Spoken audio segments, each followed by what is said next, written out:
Apat na hakbang para ikaw ay di sumuko sa buhay. Una, tandaan mo na ikaw ay mayroong kakayahan na abutin ang mga pangarap mo. Hindi hadlang ang iyong edad, estado sa buhay, o kahit na anong balakid sa harap mo.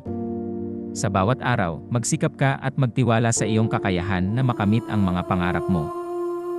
Pangalawa, kahit anuman ang nangyari sa iyong nakaraan, hindi nito hahadlangan ang iyong kinabukasan. Magpakatatag ka at tanggapin mo ang mga pagkakamali at pagkabigo mo.